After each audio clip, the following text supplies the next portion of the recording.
बहुत सारे myth intellectual disability के बारे में हमारे समाज में फैले हुए हैं और बहुत सारी स्टीरियोटाइप थिंकिंग और स्टीरियोटाइप मिथ्स हमारे समाज में आज भी चलते हैं जो कहीं ना कहीं इंटेलेक्चुअल डिसेबिलिटी वाले लोगों के पर्सनल और प्रोफेशनल लाइफ को कहीं ना कहीं प्रभावित करते हैं। तो आज बात करते हैं ऐसे मिथ्स के बारे में और जानेंगे कि उनके फैक्ट क्या हैं, क्या वो मिथ सही है या वो गलत है।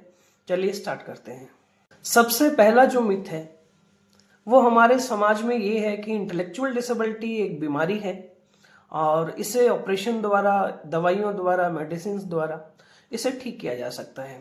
लेकिन ये बिल्कुल गलत है।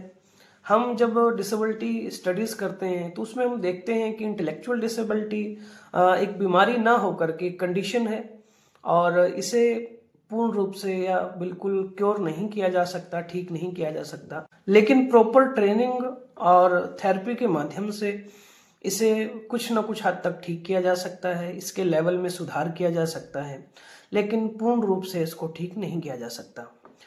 दूसरा जो मिथ हमारे समाज में फैला हुआ है वो है कि डिसेबिलिटी, जो इंटेलेक्चुअल डिसेबिलिटी है, वो 18 साल से बाद भी हो सकती है या जीवन में कभी भी हो सकती है।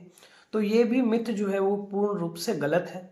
हम देखते हैं कि इंटेलेक्चुअल डिसेबिलिटी एक डेवलपमेंटल डिसऑर्डर है जिसमें 18 साल से पहले ही ये डिसेबिलिटी किसी बच्चे में आ जाती है।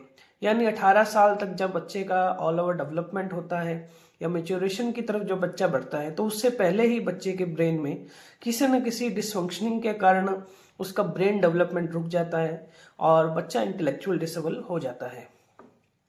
इसके बाद हम देखते हैं कि जनरली हम ये मानते हैं कि इंटेलेक्चुअल डिसेबल बच्चा है तो उसकी शादी करवा दी जाए तो शादी के बाद वो ठीक हो सकता है। तो ये भी बिल्कुल गलत है, ये बिल्कुल स्टीरियोटाइप थिंकिंग है। इंटेलेक्चुअल डिसेबिलिटी का शादी से कोई भी रिलेशन नहीं है कि शादी के बाद ये ठीक हो जाएगा। तो इस प्रकार के मिथ से हमें बचना है। इसके बाद हम देखते हैं कि इंटेलेक्चुअल डिसेबिलिटी लोग मानते हैं कि ऐसी कंडीशन है जिसके साथ बच्चा पढ़ नहीं पाएगा या कुछ काम नहीं कर पाएगा अपना, या इंडिपेंडेंट नहीं हो पाएगा। तो ये भी मिथ जो है वो बहुत स्टीरियोटाइप की हमें लगती है या गलत है, क्योंकि बहुत सारे इंटेलेक्चुअल डिसेबिलिटी बच्चों को हम देखते हैं जो अपना काम खुद करते हैं। अलग अलग डिसेबिलिटी स्तर के बच्चे, अलग अलग लेवल के, माइल्ड, मॉडरेट, सीवियर, प्रोफाउंड, इनकी जो क्षमताएं हैं, इनकी जो एबिलिटीज हैं वो अलग अलग होती हैं और इनके आधार पर हम इन्हें स्पेशल ट्रेनिंग दे करके, एडीएल ट्रेनिंग दे करके, आईपीएस के माध्यम से, थेरेपीज के माध्यम से हम इनको एबल इतना बना सकते हैं कि ये खुद इंडिपेंडेंट लाइफ अपनी जी पाएं।